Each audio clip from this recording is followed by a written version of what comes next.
ಇಲ್ಲೊಂದು ಅಕ್ಕ ಅವರು ಒಂದು DM ಮಾಡಿದ್ದಾರೆ. ಅದನ್ನ ನಿಮ್ಗೆ ಹಾಕಿರ್ತೀನಿ, ನೀವು ಓದಿ, ನಾನು ಓದ್ತೀನಿ.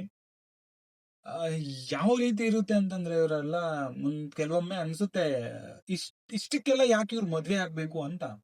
ಬಟ್ ಏನೋ ಒಂದು ಆಗಿದೀವಿ ಅಂತ ಅನ್ಸರ್ಸ್ಕೊಂಡು ಹೋಗೋದಿದೆಯಲ್ಲ, ಅದಕ್ಕಿಂತ ನರ್ಕ ಇನ್ನೊಂದಿಲ್ಲ ಅಂತ ನನ್ನ ಅಭಿಪ್ರಾಯ.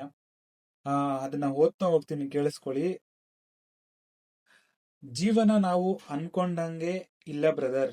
ಮೇಲೆ ಯಾರಿಗೂ ತೋರ್ಸ್ಕೊಳಕ್ಕೆ ಆಗಲ್ಲ, ಹೇಳ್ಕೊಳಕ್ಕೂ ಆಗದೆ ಒದ್ದಾಡೋ ಪರಿಸ್ಥಿತಿಯಲ್ಲಿದ್ದೆ. ನಮ್ಮ ಮನೇಲೂ ಹೀಗೆ ಯೋಚನೆ ಮಾಡ್ತಾರೆ. ಹೆಂಗಿದೆ ಅಲ್ಲ ಇದೆಲ್ಲ. ಎಲ್ಲ ಕೇಳಿಸ್ಕೊಂಡಾಗ ನೋವು ಆಗುತ್ತೆ, ಬೇಜಾರು ಆಗುತ್ತೆ.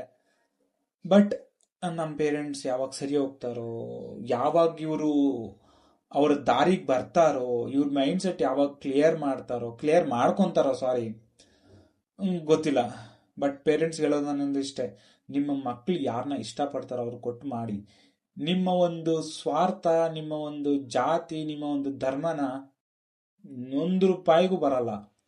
ನಾನು ಸ್ಪೆಷಲ್ ಆಗಿ ನನ್ಗೆ ಆಗಿರೋಂಥ ಎಕ್ಸ್ಪೀರಿಯನ್ಸ್ ಇಂದ ಹೇಳ್ತೀನಿ, ಯಾವ ಜಾತಿ ಯಾರಿಗೂ ಏನು ಮಾಡಲ್ಲ, ಯಾವ ಧರ್ಮ ಯಾರಿಗೂ ಏನು ಮಾಡ್ಕೊಡೋದು ಇಲ್ಲ.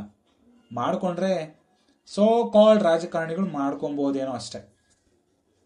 ಆ ಜಾತಿ ಧರ್ಮದ ಹೆಸರು ಹೇಳ್ಬೇಕು ಅನಿಸ್ತು, ಹೇಳಿದ್ದೀನಿ, ಹೇಳ್ತಾ ಇರ್ತೀನಿ.